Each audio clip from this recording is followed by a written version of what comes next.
Okay. Good afternoon and thank you for taking the time to join us for our webinar entitled Listed Equities, Crafting an ESG Investment Strategy, organized by the Sustainable Investment Platform, or SIP. The SIP was jointly established by the Institutional Investors Council Malaysia IIC and Capital Markets Malaysia CMM April this year. The objective is to support institutional investors and the fund management industry in building the depth of sustainable and responsible investment strategies which align financial returns with broader environmental, social, and governance priorities. Today's SIP workshop is the first of our capacity development effort. My name is Farina from CMM, and before we start, the session will last for 1.5 hours. We will start with a welcome remark by Ms. Leah Rahman, the chairperson for SIP, followed by a presentation by PRI and PNB Paribas Asset Management. There will be a polling questions that we would appreciate if you could participate. If there are any questions, there is, I think, a Q&A box at the bottom of the screen. The speakers will take those questions after their presentation. At the end of the session, there will also be a feedback form. Again, we will appreciate if you could answer them for us to better improve our future workshops. Without further ado, I would like to invite Ms. Leah Rahman, the chair for SIP, to give her welcome address. Leah, you're on mute. Thank you, Farina. Assalamualaikum and good afternoon, everyone. A warm welcome to our distinguished speakers and all participants at our inaugural workshop today. Before I proceed further, allow me to take this opportunity to welcome and thank our speakers from Principles for Responsible Investment, or in short PRI, James Robertson, Head of Asia, and Mikhail Bartek, Senior Lead Listed Equity Investment Practices. Our appreciation also goes to Michael Huskovich from BNP Paribas Asset Management for sharing his invaluable insights on the methodology used by BNP Paribas to factor ESG consideration into its investment decision-making. As mentioned by Farina just now earlier, as a background, the Sustainable Investment Platform, or we call it SIP, was actually jointly established by the Institutional Investors Council and Capital Markets Malaysia in May this year. And of course, the objective, as mentioned by Farina, is to support institutional investors and the fund management industry to build sustainable and responsible strategies along with financial returns and ESG priorities. In essence, SIP offers common platform to highlight impact and visibility of sustainable investors by cultivating stakeholders' capacity to support innovation in sustainable investment strategies. This reinforces the foundation laid by IIC in promoting Malaysia's transition to an inclusive and climate-resilient economy by championing sustainable investment agenda. Among our activities under this platform include promoting sustainable investment practices among institutional investors and fund managers in Malaysia, facilitating exchange of international best practices, and setting the stage for Malaysia's leadership in sustainable capital market. SIP's mandate is in line with initiative by the Securities Commission Malaysia to bring sustainable finance and responsible investing into mainstream Malaysian capital market, including the Malaysian Code on Corporate Governance, the Guidelines on Sustainable and Responsible Investment Funds, and the Sustainable and Responsible Investment Roadmap for the Malaysian capital market. Under this initiative, the UN-supported PRI served as SIP's knowledge partner by providing resources and expert speakers on sustainable investment. Just a quick background, PRI was launched in 2006 by an international group of investors in New York to provide research and education, as well as facilitate collaboration to help investors align their responsible investment practices with society's broader sustainable objectives as defined by the UN Sustainable Development Goals. As of 19 September 2021, PRI signatories, which numbered 4,347, managed over USD 103 trillion of assets. Malaysia accounts for 12 of the signatories. In fact, PRI's 6 principles offer a slew of possible actions vis-a-vis incorporating ESG factors into investment practices.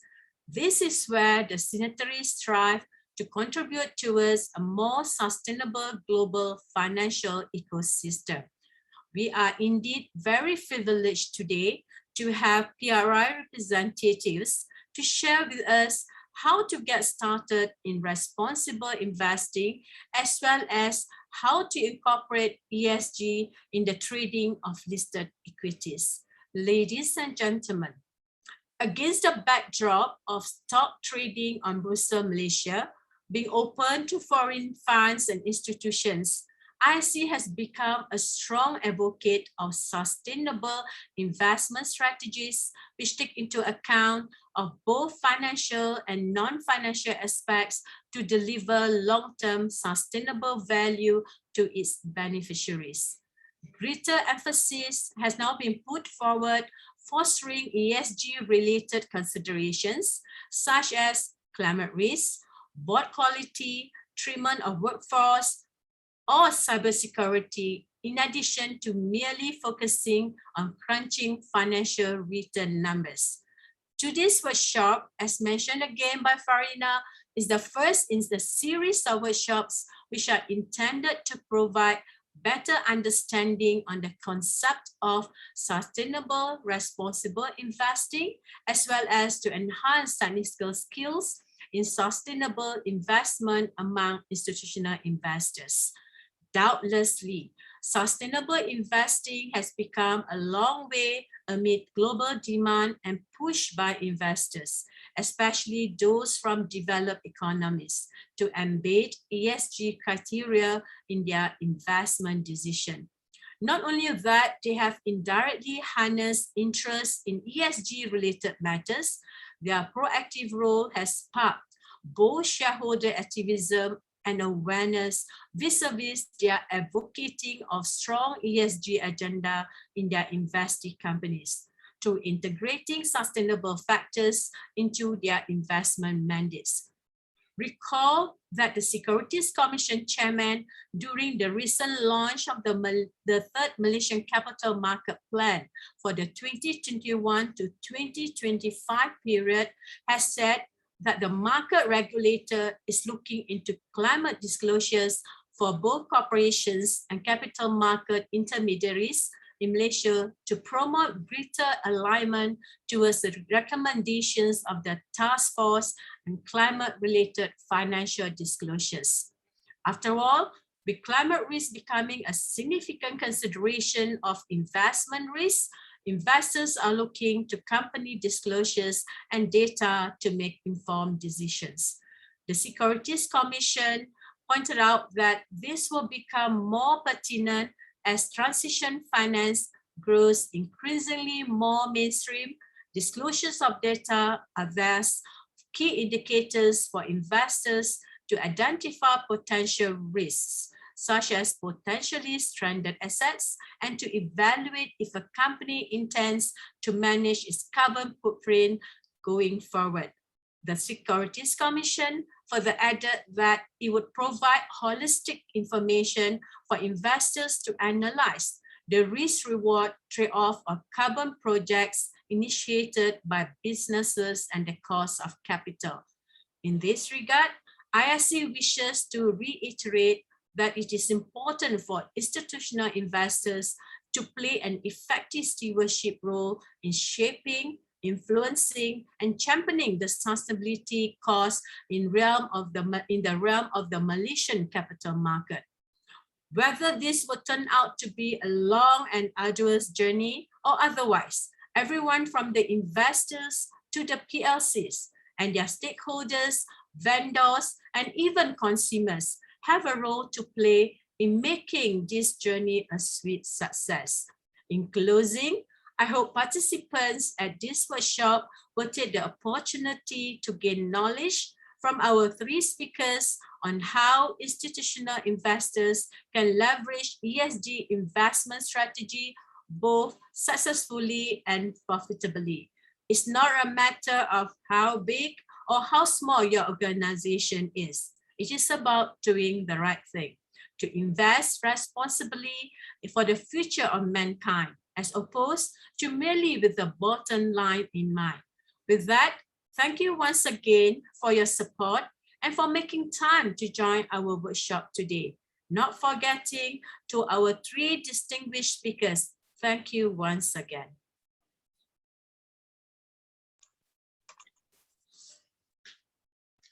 Thank you, Leah. Moving forward, I would like to invite Mr. James Robertson, the head of Asia for PRI. He will be speaking on getting started in responsible investment. And with him today is also Mr. Mikhail Bartek, Senior Lead Listed Equities Investment Practices from PRI as well, with his presentation on Esg Incorporation in listed equities. Over to you, James. Thank you so much, Farina. Good afternoon, everyone. And thank you, Leah, for that introduction.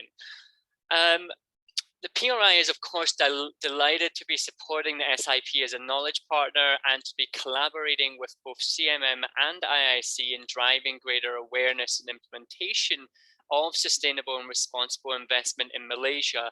And while today's focus is on listed equity, I wanted to further set the scene for this and for future sessions that the SIP will be holding. So as Leah kindly highlighted, the PRI is an investor-led and UN-supported global initiative that was established to help better understand the investment implications of ESG issues and to support our members or signatories in integrating these into investment and ownership decisions. And these members commit to implementing our 6 principles, which assert the importance of a structured and formalized approach to the incorporation of ESG issues into those 2 areas. Our members join as a way to demonstrate leadership and commitment to responsible investment and to learn from best practices, contribute and collaborate as part of a global network of peers.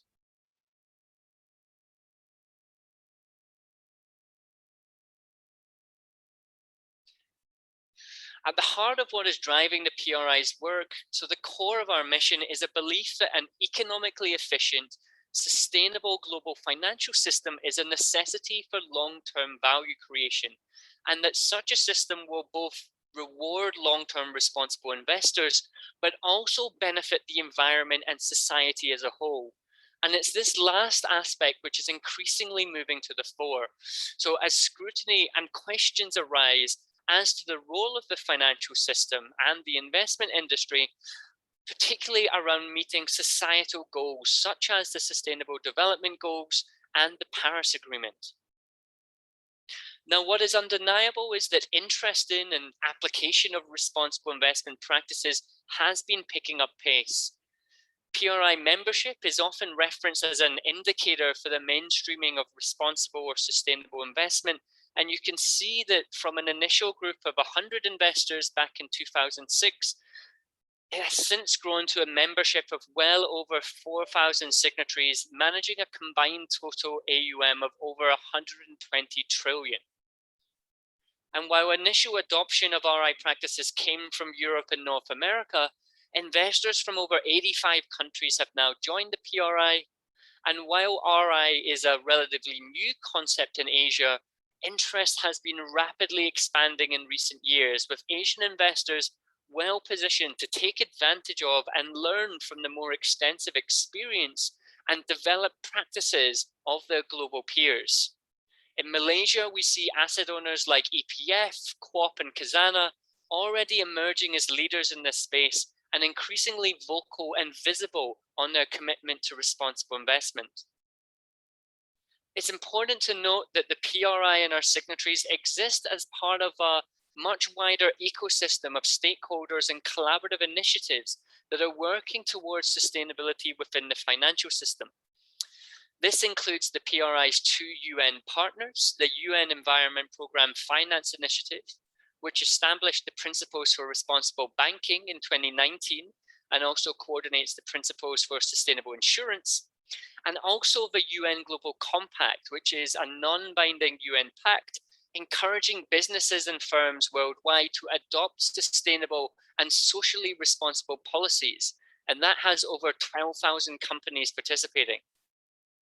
There are entities at a global, regional, and national level all working to drive progress on sustainable finance and responsible investment, and extensive collaboration amongst them.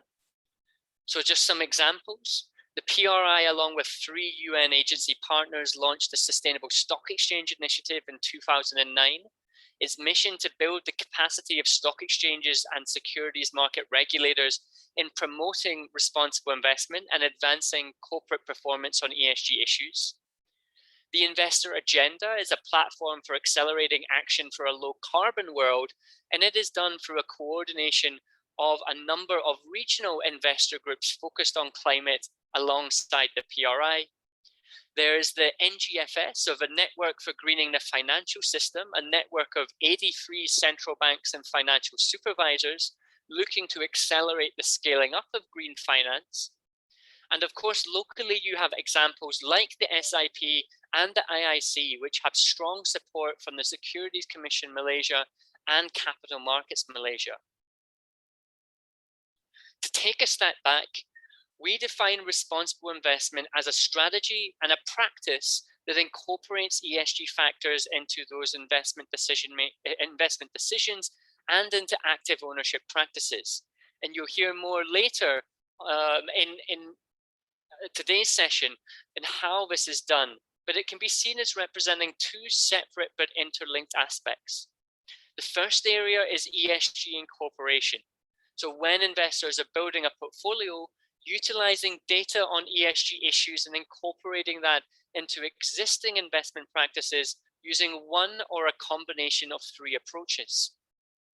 The second area is active ownership or stewardship.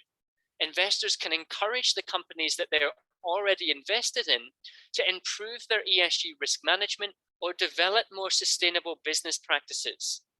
This can be done through proxy voting on shareholder resolutions and through engagement done individually, through service providers, and increasingly done with other investors in a collaborative fashion.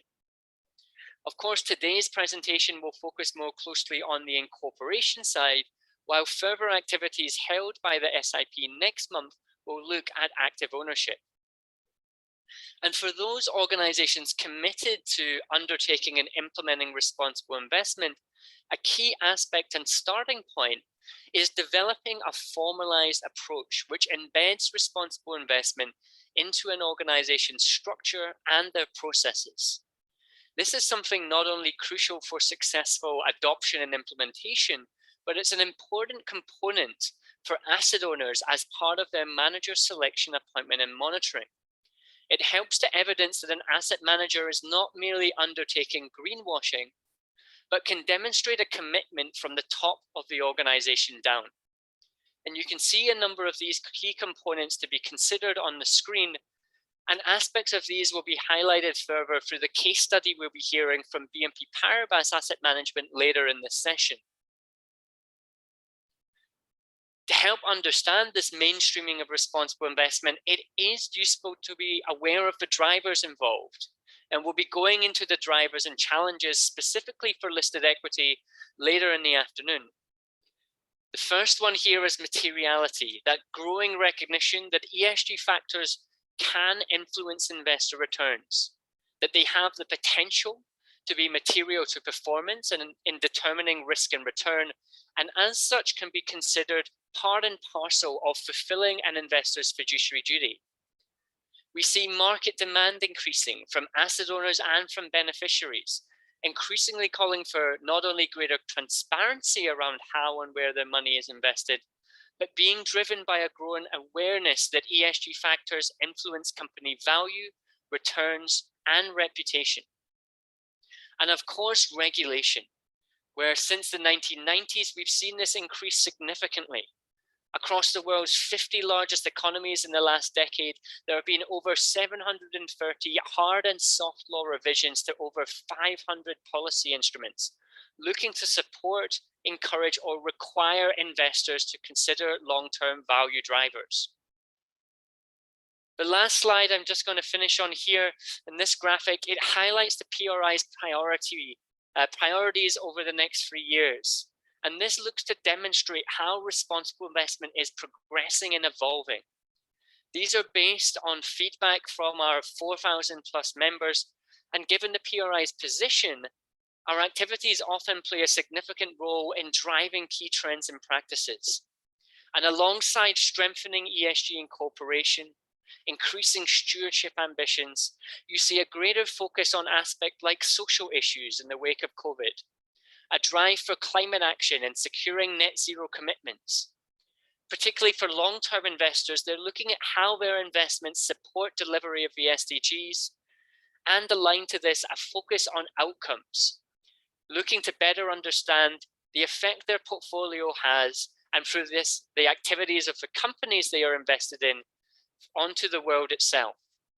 These are themes that will be increasingly visible in the years ahead, as both responsible investment practices and the expectations of beneficiaries and wider society continue to develop. Now, I'm going to hand over to my colleague, Mikhail Bartek, Senior Lead Listed Equity at the PRI, to talk more around ESG incorporation and investment strategies in listed equity. Mikhail, over to you. Thank you very much for that introduction, James. Thanks for also introducing the concept of what is meant by responsible investment.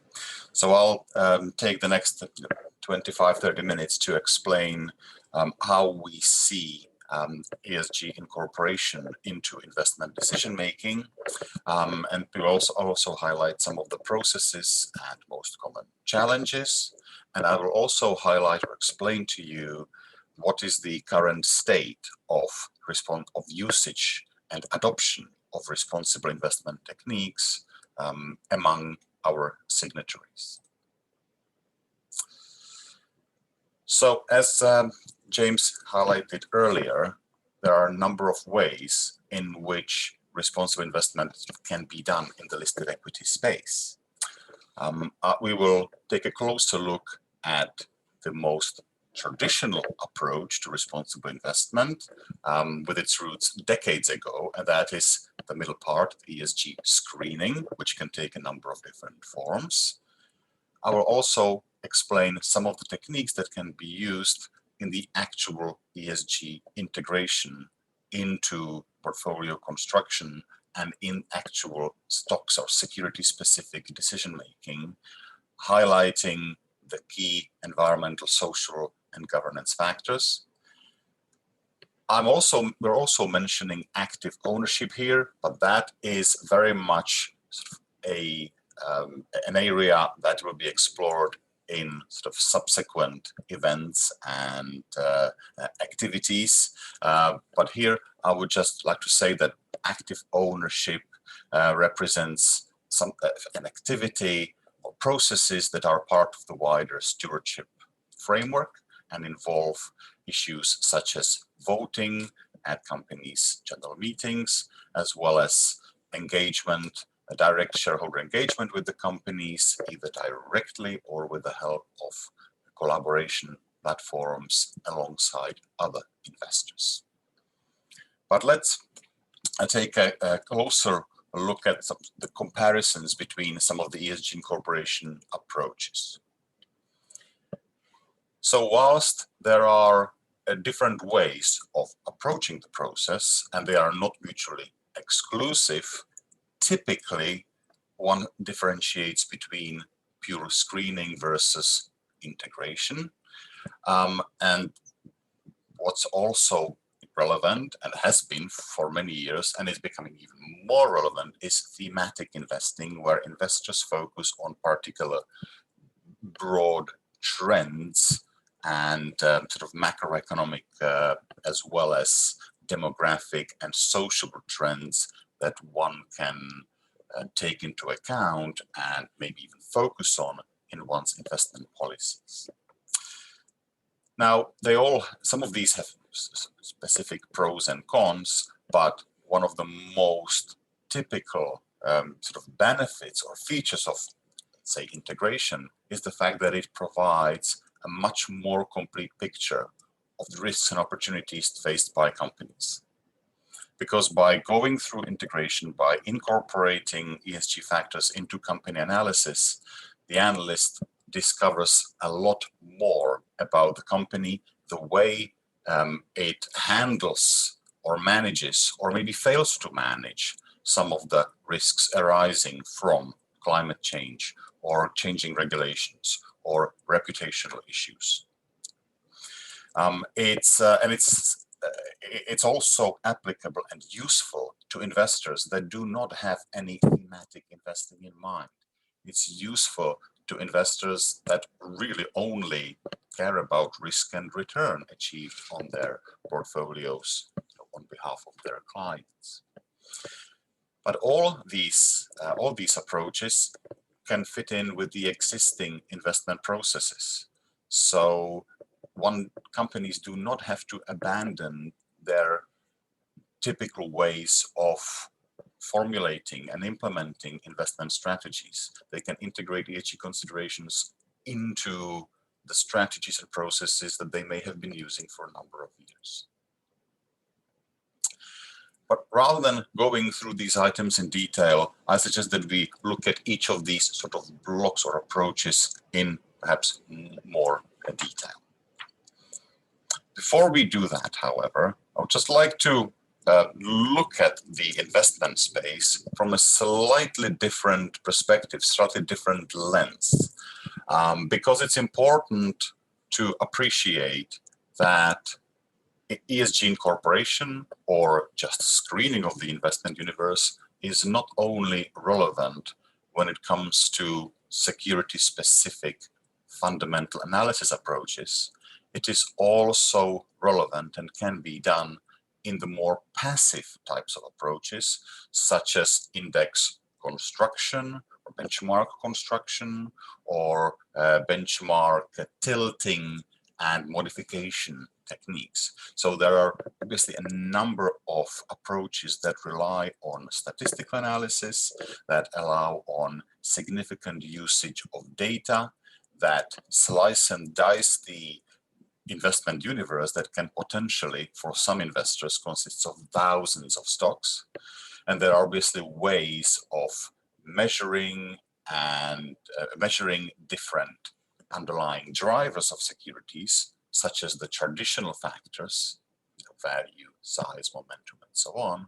But one can complement those with ESG-related factors to create rules-based portfolios. So, and whilst we're not going into any sort of detail here, I think it is important to highlight that there is more to ESG Incorporation than pure applicability to stock-specific, security-specific fundamental analysis. It can be applied and used in a wider range of contexts by systematic quant investors or by those who design or replicate or tilt different benchmarks, of which there are plenty out there. Now, turning attention to screening, it can take a number of forms, and is obviously the most traditional and perhaps best established way of reflecting client preferences in investment portfolios. And whilst there is a range of different labels or descriptions to different types of screenings, broadly speaking, they fall into these three broad categories.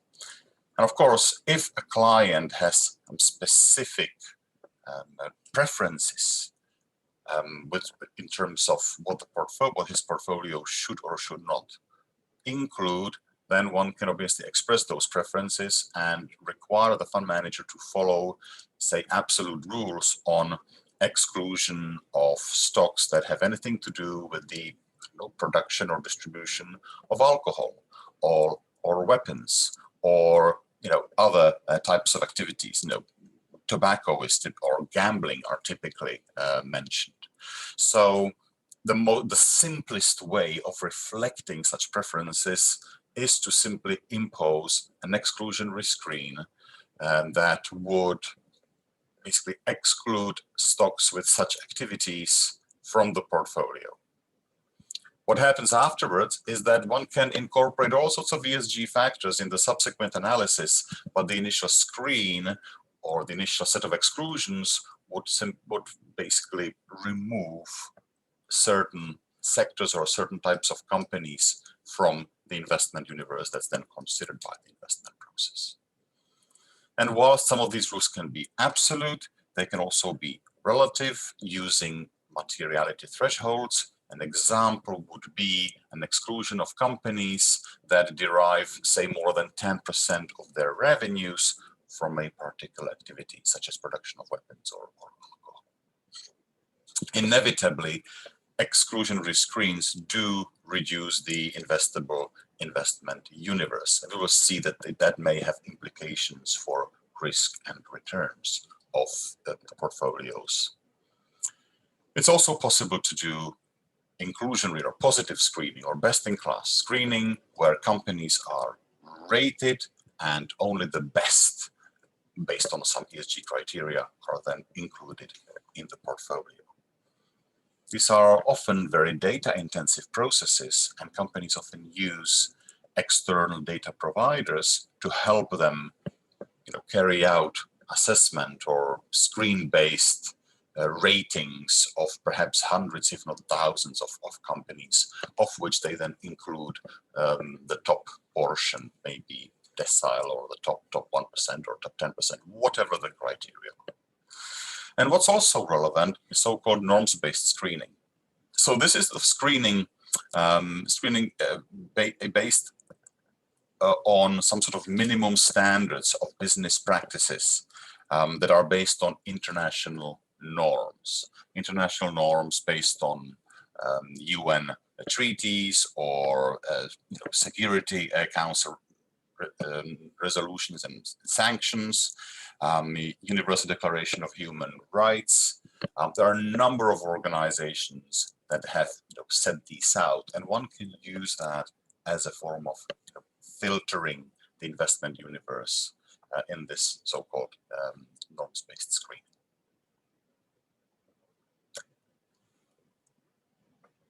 When it comes to implementation of screening as an investment tool, there are a number of steps that need to be taken, and typically one starts with identifying client priorities. It's usually the clients that determine what exclusion lists the asset manager will be using and incorporating in investment decision making. And of course, one has to be transparent when it comes to the actual choice of the screening criteria. There must be a number of elements of oversight because one needs to there should be processes or arrangements in place to make sure that the screens are enforced and that exclusions are actually taken into account when it comes to, say, stock selection in the portfolio. I've mentioned some types of the investment process in terms of different types of exclusions, and it's important to bear in mind that if one introduces screens or exclusions, it narrows down the investment universe, and inevitably the portfolio metrics, such as the tracking error, the volatility of the deviations between portfolio returns and the benchmark returns, will be greater, will be typically higher, simply because the investment universe available post-screening can't be as close to the market-wide benchmark one as would otherwise be the case. And of course, portfolios that are subjected to exclusions will have different characteristics than would otherwise be the case when it comes to style factors, such as size, or focus on momentum, or positioning in the growth versus value space.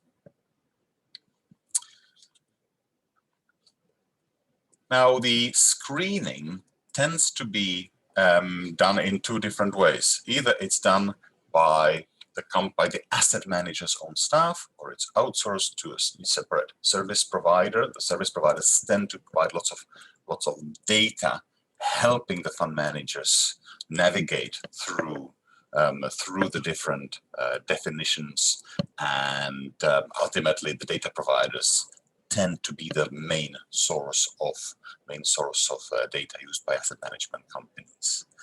And there needs to be regular reviews of the screens and updates to data. And I've mentioned earlier the need for some external oversight of the processes to make sure that the screening is actually enforced and implemented. What I would just like to do is just post, so I was going to post some poll questions, but unfortunately, I don't seem to be able to do that. So I'll carry on with this presentation. So the purpose was to highlight different forms of screening and how they can be implemented, and also what is the best practice, or what are the typical processes and practices involved. What I would like to turn my attention to now is the description of the traditional ESG integration, which either can be done separately from any screening process, or it can be done with a portfolio once the initial exclusions have been sort of adopted and the investment universe has been narrowed down to what is acceptable to the client. So when it comes to ESG integration, what do we actually mean by that? Sorry, I'll just go back 2 slides.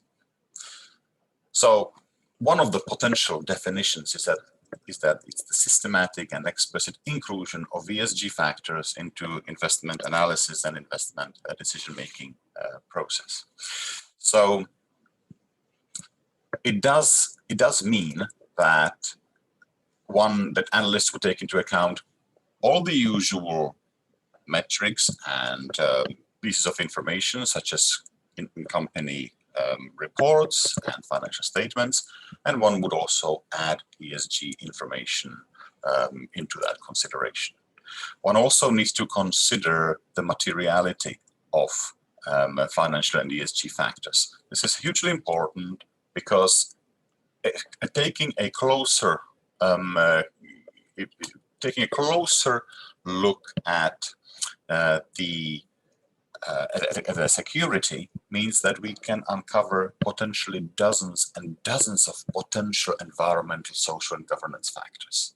Just to give you an example, many companies will be subject to multiple social factors, such as health and safety concerns, or issues with protection of customer data, treatment of staff, issues involved in the supply chain, or environmental factors.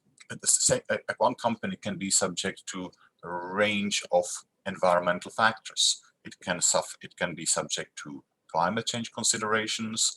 It may have issues to do with pollution of rivers or air. It may struggle with recycling and use of resources. There are a number of sort of ESG items that may be relevant to a company. Inevitably, taken into account of all those, may not be required. What ultimately matters is materiality assessment. In other words, analysts have to obviously pay attention to which factors are actually material. And we will see that there are tools to help them do that. And what's perhaps important to stress is what ESG integration does not mean. It does not necessarily mean that particular sectors or parts of the market necessarily have to be avoided. It's quite common for investors who actually care about the environmental impact of their companies to still be able to buy, say, energy stocks or material stocks, the ones typically most exposed to environmental factors. And they often do that if they believe that the companies they are analyzing and investing in are handling the transition to renewable energy very well, or they believe that those companies are managing those risks efficiently and effectively. So integration does not necessarily mean that the asset manager is prevented from even going anywhere near certain categories of companies. And it also doesn't mean that traditional financial factors like profitability or return on capital employed need to be ignored. They don't need to be. And it does not mean that portfolio returns are sacrificed to perform ESG integration techniques. The subject of today's event is not to go over a series of academic studies. What I would just say is that what's being seen out there is that portfolio returns are not necessarily sacrificed by those who wish to pay attention to such factors. I've mentioned materiality. So on the following slide, we have a little snapshot of a tool that may be used by those who need to navigate through the materiality issues. So what exists out there, developed by Sustainability Accounting Standards Board, now part of the Value Reporting Foundation, is that they have produced so-called materiality maps for a range of industries, in fact, many dozens of industries, and those help investors or analysts narrow down the list of most typically relevant issues or factors. And it goes into, so these materiality maps show which of the social or human or leadership and governance factors tend to be most relevant to a particular industry.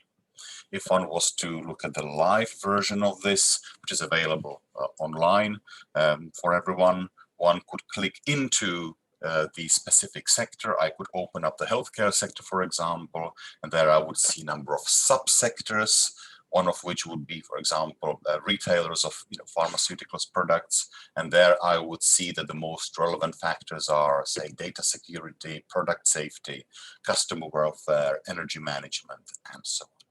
So these SASB maps are of great use to analysts.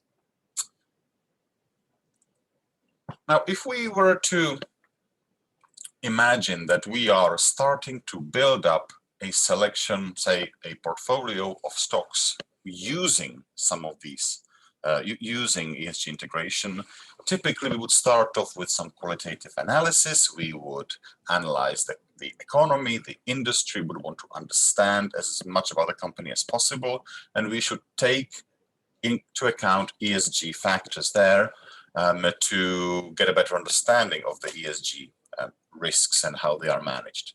We would then do financial forecasting. We would choose a valuation framework, maybe based on discounted cash flows, maybe based on relative valuation. And stage 3 would then be the investment decision based on the conclusions from the forecasting and valuation analysis. And of course, the last stage, as we've seen before, involves actual stewardship, active ownership, engagement, and voting. Just to give you a little snapshot of ESG integration techniques, what could we do when it comes to incorporating ESG factors into, say, the financial forecasts? We could make a number of different adjustments. There are circumstances where we will want to adjust the company's revenues based on our ESG factors. Or maybe we believe that operating costs will be impacted by the need to adopt different production processes, or spend more on particular adjustments to the process to better account the need to satisfy, say, new emission limits. We can make adjustments to the balance sheets or cash flow statements. Cash flow statements obviously would be impacted by CapEx adjustments if we believe the company needs to devote a lot of investment to a particular new technology that will help them, say, produce more sustainably while satisfying new types of regulations. Or if we, for example, can't quite quantify specific impacts of ESG factors on the income statement or the cash flow forecast, then we may want to adjust the discount rate at which we bring forecasted future cash flows to the present value for the purposes of valuation. We may just have general concerns about certain governance aspects of the company, so we may want to increase the discount rate slightly to take that into account. So these are just some of the items that one could incorporate. Now, I will not be going through the sort of detailed examples on the following 2-3 slides in relation to the actual water risk illustration, but you'll be able to look into that in your own time. These sort of apply the sort of things that I have just highlighted. But I would just like to set or ask a sort of poll question for you, and I will do that now. Feel free to answer this if you wish, and I would encourage you to answer this if possible. We will then share the results.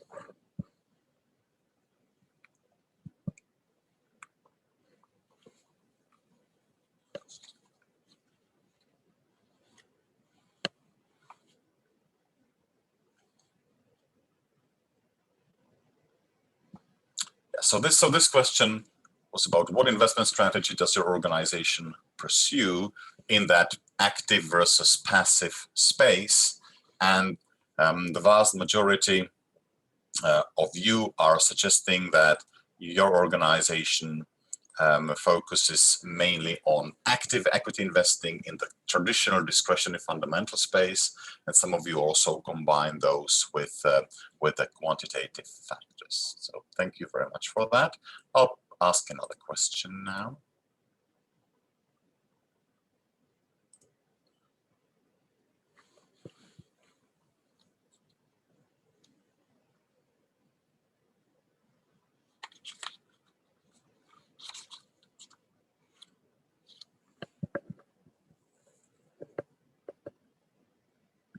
I appreciate that your organization may be in a category which doesn't quite fit any of these descriptions, but I think just to get a sense of the range of techniques used, I think it's useful to have a look at this. So this one is about what strategy has your organization adopted for Esg Incorporation and listed equity?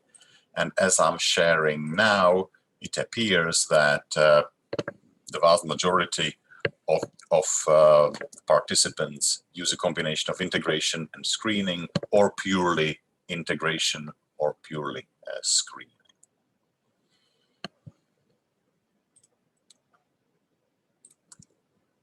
Okay, thank you very much for that. So what I want to do in the next, say, 5 minutes is say a few more things about some of the integration techniques and what it means for organizations, also in terms of organizational arrangements, We'll mention a few items regarding some of the drivers of these processes and also issues or challenges that they pose. You're also then provided with a range of additional information that you can look at in your own time. So what I'll do now is that I will move to the slide which looks at these the key drivers and key barriers. So it will not come as a surprise to you that what we have seen over the last few years in terms of key drivers is obviously risk management, climate, and excellent client demand.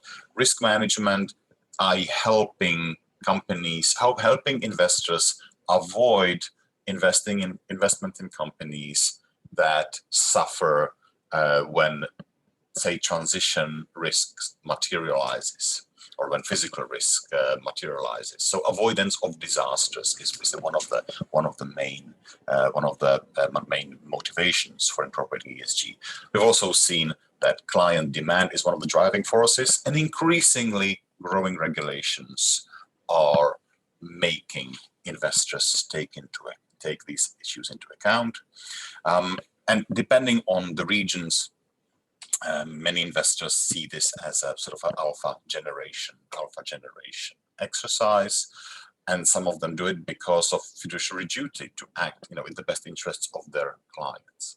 Now, the barriers, just very briefly, with regards to the barriers, some investors mention the opposite of client demand. Some investors say, some asset managers say, look, the client demand just isn't there. Or maybe they are yet to be convinced that there are benefits of ESG integration. Data is an issue, and sometimes too much data is an issue, because there is a lot of data, but it may not be in the right format, in a usable format for investment analysis and incorporation. A few others are mentioned there. Now, when it comes to incorporation of responsible investment processes and activities within an organization, I think what's interesting is to consider the fact that in some organizations, all the ESG work is done by the actual investment team. So there are organizations that do not really have any significant separate responsible investment, engagement and voting or ESG analysis teams separate from the core fund management groups. And there are some pros and cons to that. I guess the disadvantages of that is that ESG analysis is time consuming. And hence, if this is something that has to be done by the core team of fund managers or analysts, then maybe they will have issues with how much time it's taking up. It also needs expertise, especially when it comes to understanding climate change and environmental factors. Engagement with the companies held in the portfolio is also time consuming. So those are some of the disadvantages of having the responsible investment function integrated with the investment team, which is why many organizations have a separate team of ESG specialists that sit there alongside the core fund management teams or teams of analysts. And obviously those may represent both advantages and disadvantages. Disadvantages being that there may be a bit of a disconnect between the teams, or maybe one team may not be aware of what the other one is doing, but it can be overcome. And to be fair, having a separate team of dedicated ESG analysts means that a lot more effort can be put into the analysis of implications of, say, climate change, or how best to construct portfolios with particular environmental aims or compliance with particular climate change targets. And just to finish off on what I just wanted to say, we've touched on thematic investing already, and I think it would be good to treat this as almost the next phase of screening and integration, because thematic investing was not kind of mutually exclusive compared to the other approaches. Here we are focusing on the actual, allocation of capital to activities with specific environmental or social outcomes. Few examples are provided for you on the screen. For example, clean energy or energy efficiency or sustainable agriculture outcomes. There can be a lot more, maybe based on social mega trends. And a subset of this is known as so-called impact investing, traditionally done in private equity vehicles. But one can also, and we do increasingly see that mainstream listed equity portfolio managers are paying attention to the thematic investing and basically focusing on not just understanding the risks and returns that stem from ESG factors in their day-to-day decision making, but also assessing what impact their portfolio has on the environment, on the social aspects of the society. Inevitably, this does require certain types of expertise, but it's a theme that has now been sort of growing in importance, I would say, globally. So investors will be paying attention to so-called SDGs, sustainability development goals, such as no poverty or zero hunger, quality education, life below the water in oceans, and so on. Ultimately, they need to understand how they can either increase positive outcomes or decrease the negative outcomes that arise from their investment decisions. Okay, so this is where I will sort of end my part of the contribution to this. We will be happy to answer any questions you may have. There is more information provided for you in the slides regarding the state of ESG integration on a global basis. But in the interests of not overrunning in terms of the time we have for this, I would just like to say one last thing. I will go to slides 31 and 32 just to say that at PRI we are basically in the process of developing a range of guides and tools for the benefit of the signatories as well as the wider investment space. And we are producing a range of podcasts as well as online events, technical guides and introductory guides for those who wish to navigate through this sometimes confusing labyrinth of terminologies, investment styles and techniques. So can we just go to slide 31 and 32? I just wanted to briefly give you a snapshot of the sort of things that we are doing. Yeah, so most of these obviously are on our, I would say all of these are available from our website, and we will see more of them in the future. I've mentioned the technical guides, the snapshots, the intro guides, but there are also a number of case studies that illustrate how different companies approach responsible investment and what techniques they use using specific portfolio or security analysis illustrations. Great, thank you. Okay, thank you, James and Mikhail. I think for the interest of time, we shall pick up a couple of questions after our next presenter. Let me now introduce Mr. Michael Huskovich from PNB Paribas Asset Management. Michael is in charge of the elaboration and implementation of stewardship policy, which includes voting and engagement.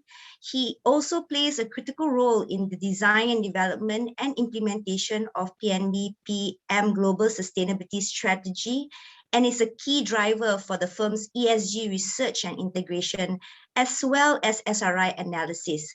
He will share with us today best practices in ESG methodology. I hand over to you, Michael. Thank you.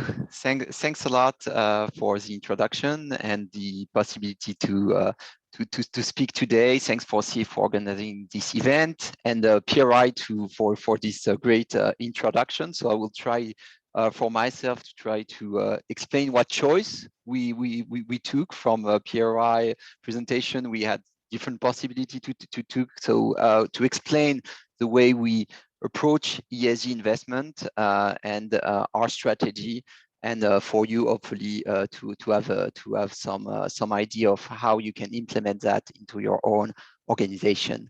I will run through our presentation by explaining our approach globally, our pillars, and then go into more details of some ESG integration framework.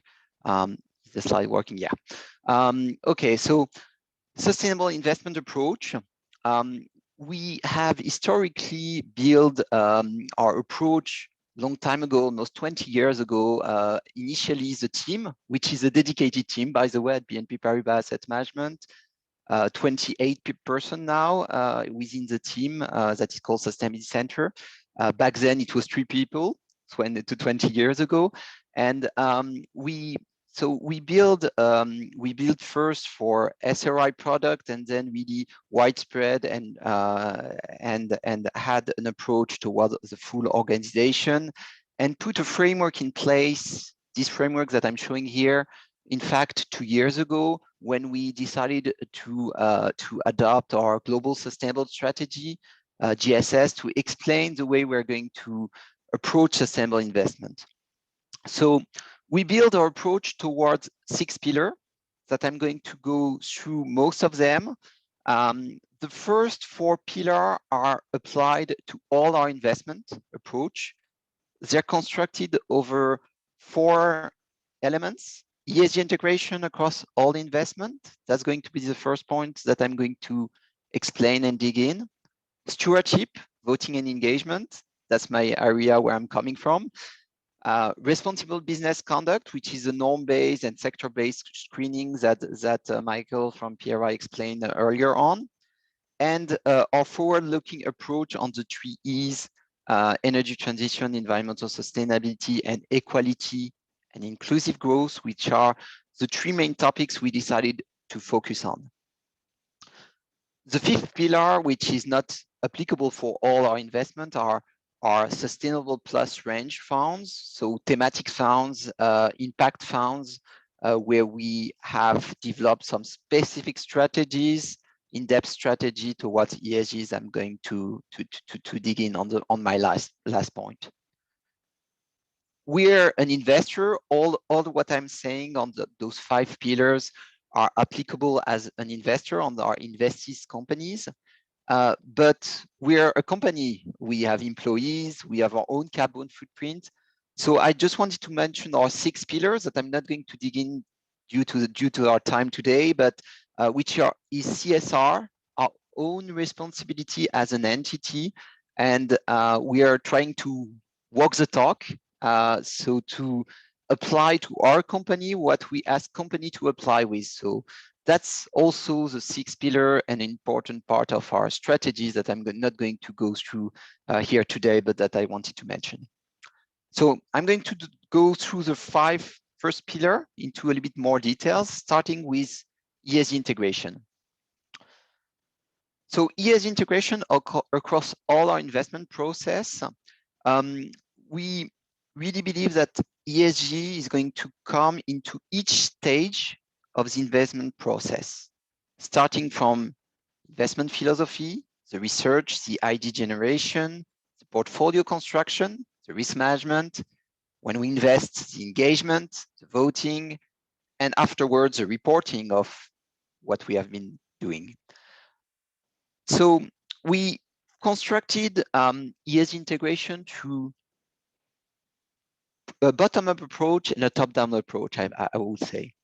A top-down approach was to say we're going to have common principle, ESG integration principles that will be applicable across all our investments. Those principles are, for example, 2 years ago, we decided to say each portfolio manager needs to have a better ESG score than its benchmark. It needs to have also a lower carbon footprint than its benchmark. So that's some principle frameworks that we have put in place top down to say, well, that's the expectation. We're going to apply this across all our investment possible, and we're going to report on this. But we also had a bottom-up approach. As PRI explained, you have different type of investment strategy. You can have a classical mainstream type of investment. You can have a quant approach. You can have a thematic portfolio. You might have a sector specific portfolio construction. So of course, the way you're going to integrate ESG need to be customized, need to take into account your investment strategy, your assets. I mean, are we talking about fixed income, equities, etc.? So the way we constructed that is both those common guidelines, but also having a bottom-up approach where each investment team were presenting to a committee, an internal committee with us involved, their approach toward ESG, and they need to add a validation of their approach toward the way they're going to integrate ESG. So that's the philosophy. Then we got the research.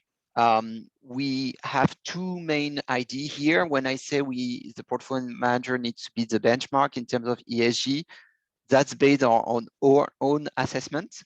So we have built our own assessment of 13,000 stocks within BNP Paribas Asset Management. We took the approach that was described by PRI to have a dedicated team, to have our own dedicated rating and vision on companies, and to apply that. We also made it clear that we need to have a due diligence approach on any investment. Prior to any investment, whatever asset class we're talking about, if the company is not rated, it needs to be assessed and due diligence before any investment. But of course, I mean, it doesn't mean that we are not going to invest sometimes on companies that might be more risky or that might have a lower ESG profile. So that's where stewardship and engagement comes, where we put in place an approach to say, if we are going to invest in companies that are weakly rated, we will have an engagement component linked to that. We have our rating scales that goes from 1 to 10 internally, ESG, 10 being the worst. If an investment team invests in 10 companies, we are going to engage with this company with the aim to improve the scores, with the obligation also to do additional documentation and due diligence on this company to properly assess the risk of being investing in those companies. And potentially, at the end, if after a certain period of time we don't manage to achieve a change, we might need to sell the stocks. So stewardship and engagement is part of the ESG integration approach. And then we have to report on everything that I've been saying. So of course, the importance of disclosing our carbon footprint, disclosing our own rating is something also that we do from the KPI and reporting part. So that's for the, is it working? Yeah, that's for the first pillar, which is ESG integration. Stewardship is our second pillar approach that I've described a little bit.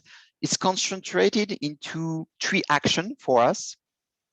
Voting, of course, when we are investing in companies, we have the tools through the general meeting to vote, to oppose if necessary, and we don't hesitate to oppose.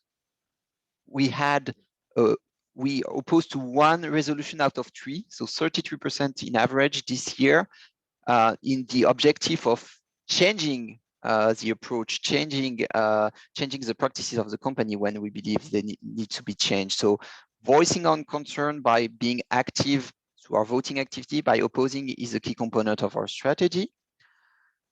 There is corporate engagement. We are going to discuss with those companies. I've explained through the ESG integration framework, but we're also going to engage through the voting activities ahead of the general meeting. We are going to engage all year long, getting more thematic engagement, matters that are really arising in the sector or for the company. We have our responsible business conduct engagement also that I'm going to discuss quickly on the 3rd pillar, and the low ESG score. I've talked about it. The 3rd pillar is public policy, which is maybe not an obvious one in stewardship, but we really believe it's important to engage with regulators, because the regulation will shape also the markets in which we invest, and we really want to make sure that the regulation that will be in place is aligned and is the smartest regulation in place, and will achieve achieve our goal, and make sure that we can be in a sustainable world. So those 3 pillars, voting, engagement, and public policy, form part of our stewardship approach. Of course, we are participating also to collaborative engagement initiative. The PRI, we've been on the founder of the PRI, so great that the PRI had made the introduction, but there are several other organizations that are there, sometimes thematic, sometimes transversal. I'm not going to go through of it, but of course, collective engagement is also an important part of our strategy of engagement. So if we move to the 3rd pillar, so I've run through ESG integration, so stewardship. We've got our responsible business conduct approach. That is an approach that applies to all our investment. We're going to screen out all our investment based on both UNGC Global Compact and OECD guidelines. So if a company has an important failure towards human rights, labor, environmental, anti-corruption issues, we might going to exclude it. We also have some sector policies that might exclude some sectors, such as controversial weapon, etc., and have some requirements on the coal policy that could lead us to exclude some names.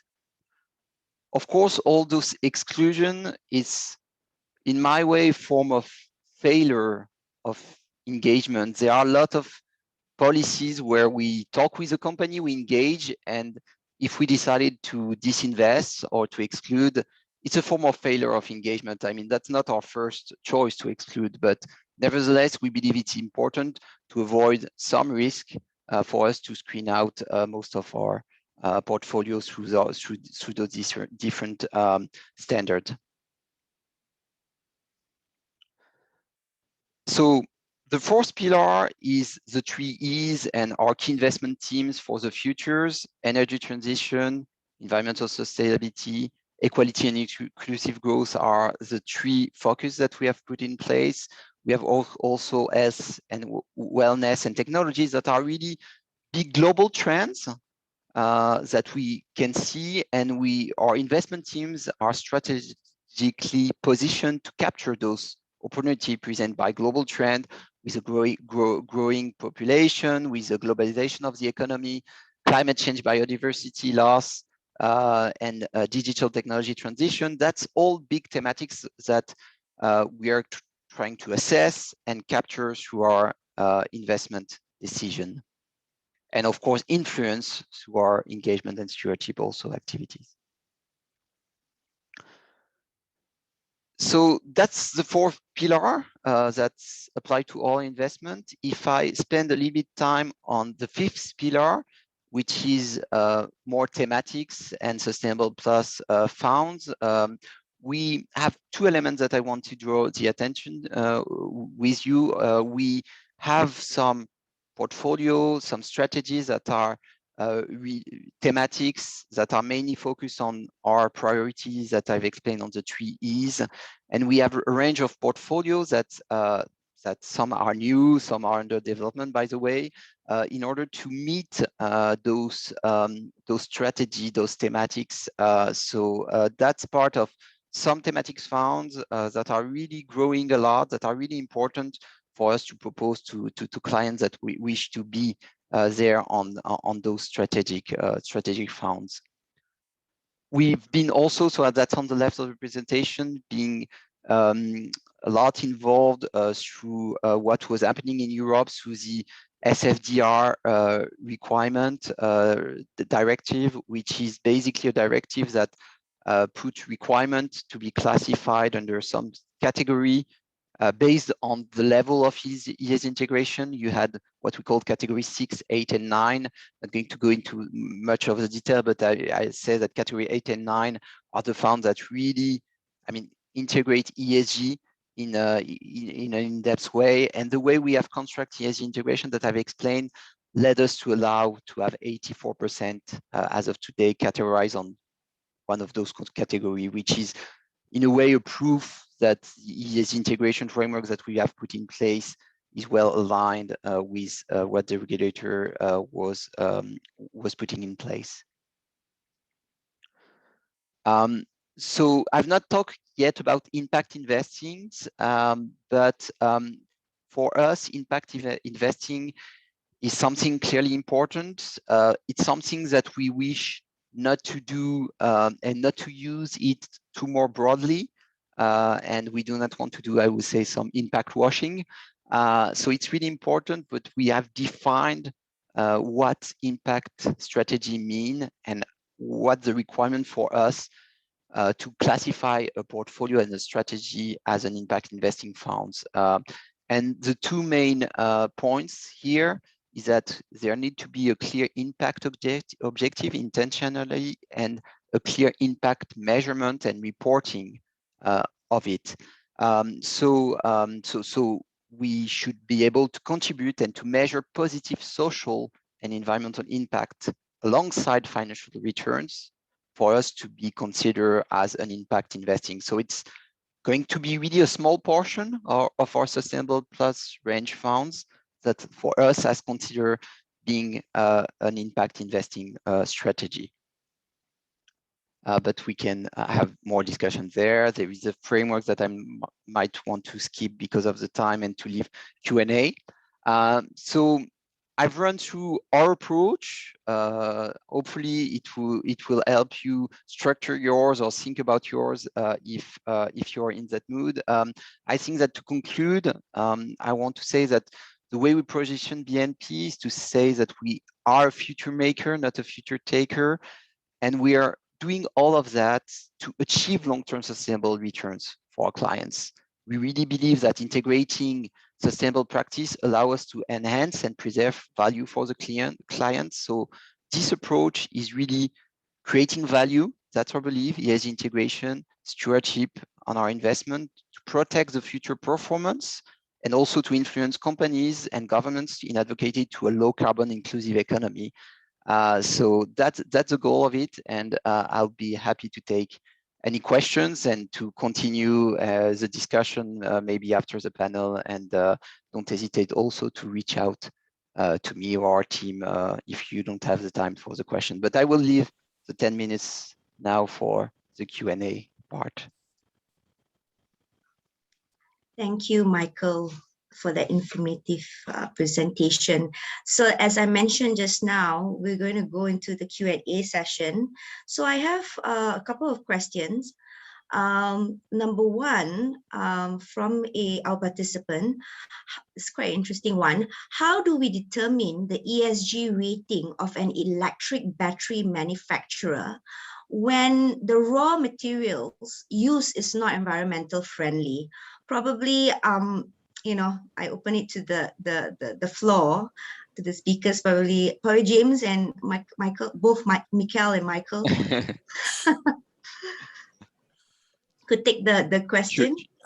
I mean, I can start quickly if you want. I was speaking, but yeah, I think it's a really important question. The way we have assessed it, indeed, I mean, is to look at indeed this issue, and electrical car, of course, is positive for the environmental in terms of carbon footprint. There is no doubt, but they're having some environmental challenge with the batteries that need to be tackled, and that we've been looking at it. And I know that there are lots of car makers that are looking at this quite carefully. They were not a few years back.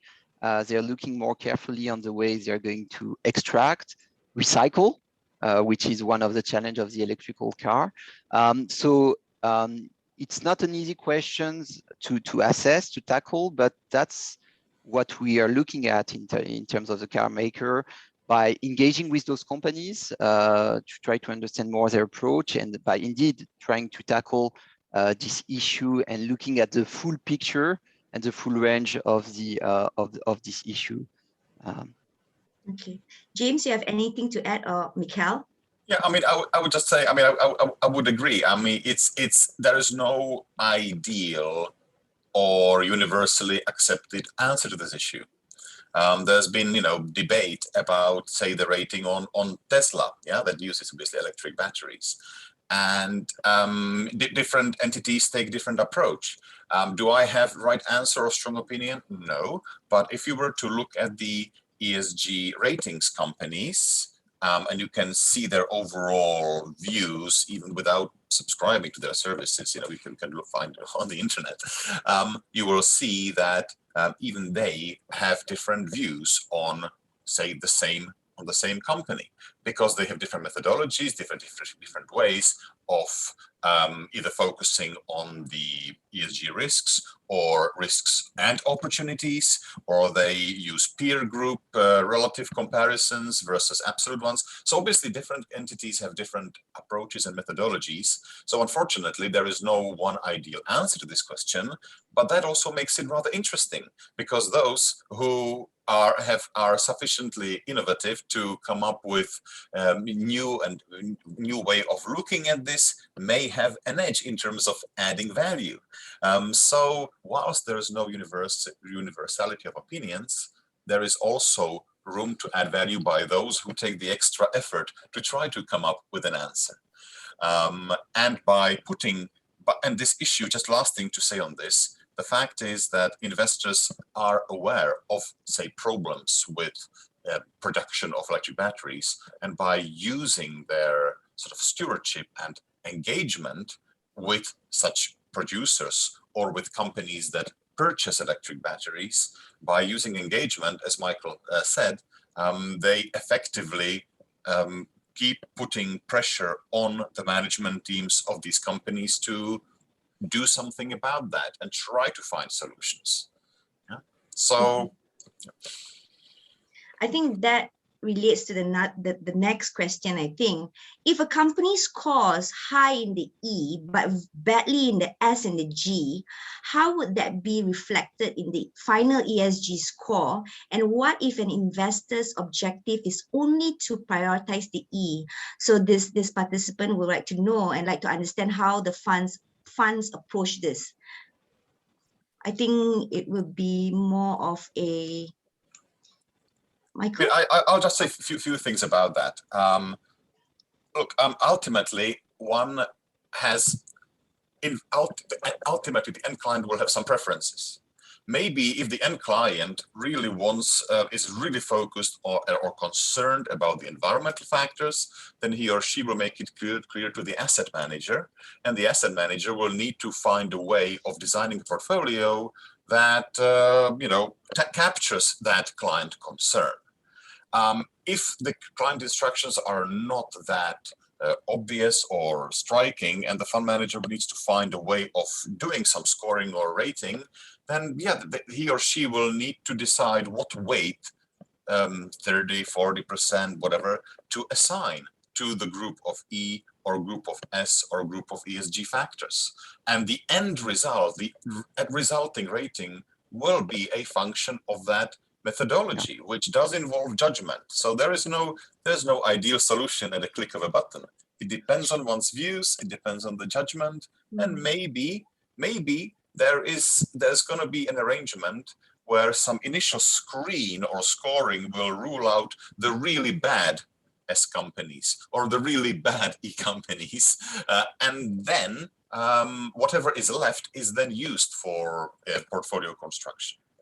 Yeah, I can add just quickly one thing is that, I mean, just to comment is that's why we have thematic funds and a different range of funds to answer this request. We have, and again, I explained, I mean, we have our common principles, we have integration all over, but we have some specific strategy, especially towards environmental matters, which will emphasize more the E part instead of the SG versus other strategies that will look at the overall framework.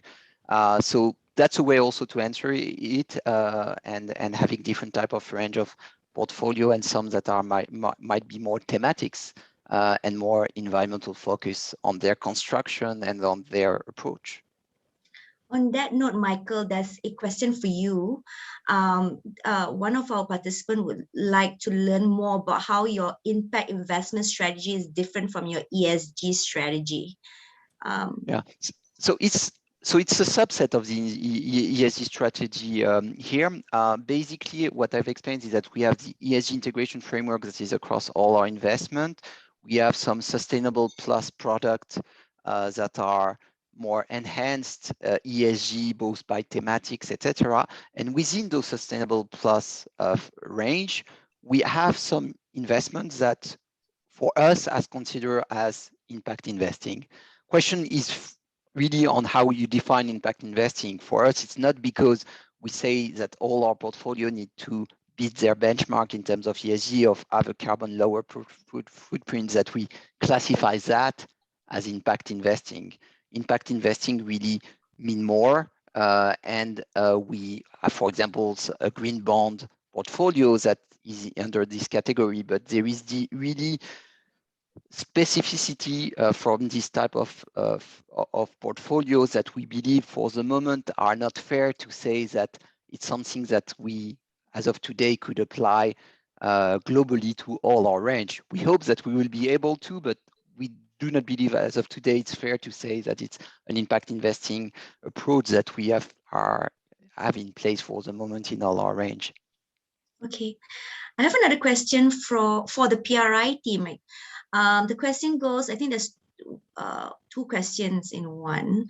Do you find that there is a tilt towards one structure versus another, for example, whereby an analyst handles the ESG considerations as opposed to a separate responsible investment team? That's one question.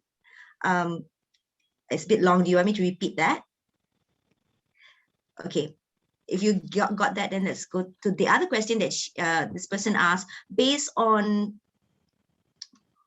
the asset managers that are signed onto the UNPRI, is there one way that appears more efficient than the other?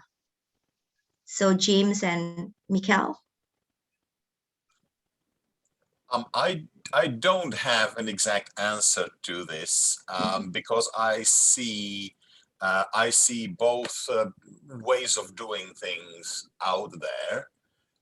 What I would say is that even large organizations that have a dedicated ESG teams and engagement and stewardship teams, even those companies are putting a lot of emphasis on making sure that the actual fund managers responsible for each fund take all these factors into consideration. So the ESG separate team may be coordinating voting or engagement in some cases, reporting, and maybe client communications, but ultimately they are and then maybe they'll be doing some investigative work in terms of climate-related issues. But the core team of fund managers with day-to-day portfolio management responsibilities will still need to take into account large number of ESG issues in their day-to-day analysis. But I don't have the exact breakdown. I agree, and that's what I mean. Just to give you a concrete example, I mean that's a challenge indeed. I mean, when you're separated team, which we are, is to make sure that it's fully integrated and fully embedded in all portfolio manager. And you need to take into account your own organization. If you're a small firm, you are small numbers, maybe, I mean, it doesn't require for you to have a dedicated team and you can handle it directly through our portfolio manager. We have so many strategy in our organization, in our large organization, that it had really interest for us to have a dedicated team, different asset class, different region, different approach to make sure that we have this dedicated team. But it's not. You need to of course apply that depending on your organization, your historical construction, etc. There is no one size fits all approach. Great, Michael. There's a question for you also, Michael. Does PNB Paribas team handles? How does PNB Paribas team handles the analysis? Do you have a separate team for financial analysis and ESG analysis, or is it an integrated team? Yeah, so that's a good question. So the way we constructed in, and again, it's coming back to our historic, is that we have a dedicated team through ESG research, and we have investment teams that are handling financial analysts. So it's not one team that are integrated and doing both ESG and financial analysts. It's a dedicated team in charge of ESG, and it's then financial PM, portfolio manager, investment teams that are doing the financial analysis. Of course, there is huge connection between both, and when there is the ESG framework construction, it's discussed with the investment team. It's done through financial consideration, also impact. If we take into account those ESG factors, it's because we believe they will have a financial impact. But after that, the way it's going to be integrated in the financial assessment analysis is done by the investment team. And the reason why, again, due to our range of product, range of team, we have different type of investment strategy. We have different type of financial choice strategy. We might have high yield, we might have a high dividend strategy, etc. They are not going to do and assess and make financial choice the same way as other team. So that's why we also are organized like that.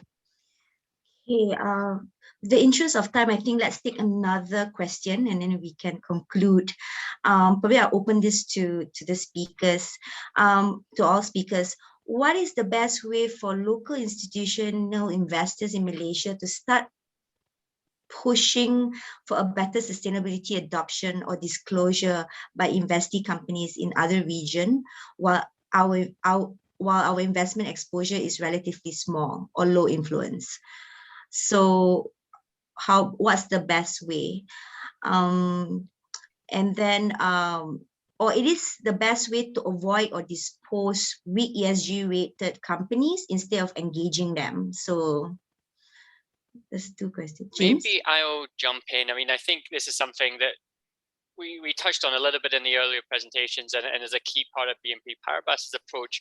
But, you know, particularly engaging collaboratively. So where you have that, you know, smaller influence or relatively lesser influence, it's coming together with your peers and looking for those opportunities to engage collaboratively and potentially involve investors who have a more substantial holding or are based and headquartered in those local markets where you're looking to engage and take advantage of often a stronger relationship that they've cultivated with those companies themselves. So collaborative engagement is something we're really starting to see becoming much more widely adopted, not just on issues like climate change, but across a whole range of ESG issues.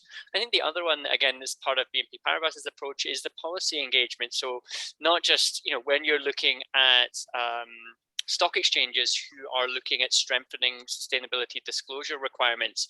It's not just that you maybe want to be doing that for Bursa Malaysia, but where other stock exchanges in the region where you're heavily invested are looking at strengthening or consulting on these areas, then you can also make sure that you're lending a voice here and giving them support for these steps. And again, that will have a broader influence in terms of strengthening the disclosure requirements in a specific market where you have holdings as well.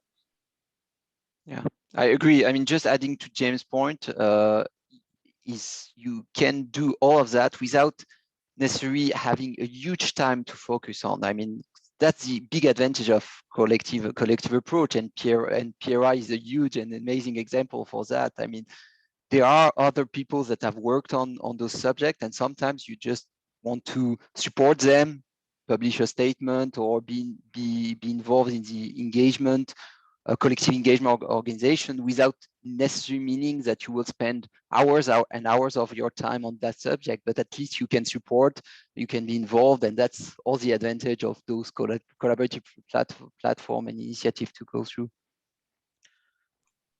And on the second question on the weak companies, so I mean, so that's how do you avoid weak ESG rating companies? Do you like engage them or not? I mean, so we engage with, so that's where we explain, we have an approach to say on those weakest companies, according to our assessment, we can invest on those, but if we do, we will engage. And after that, so and do in-depth research, etc. So having a form of bigger due diligence and process for those companies. And after that, do investment team invest or not on those? I mean, the tendency is that they try to avoid to invest on those companies, but sometimes they do, and sometimes they do because they believe that it's a company that can be improved. It's a company that maybe have not the right transparency framework, etc. For a lot of reasons that can be a good company, but so it's up to each to consider if they should or not invest. But the way we approach it is that at least if we invest, we need to engage, because it's a company that's seen as more risky from an ESG perspective. So we need to have this in-depth analysis and in-depth engagement with those in that case. Thank you, Michael. And that ends our session today. I'd like to thank all the speakers and of course our chair, Ms. Leah. We'd like to thank you again for joining us. This is the first workshop, and there will be subsequent workshop. If there's any other questions that I did not actually pull out, my apologies, because it's already after 4:30. Before you log out, I would appreciate if you could take some minute or two, some time to fill the feedback form for us to better our workshop content. Take care and stay safe. Thank you, everybody. I'll see you again, hopefully. Thank you. Bye-bye. Bye. Thank you all so much. Thank you.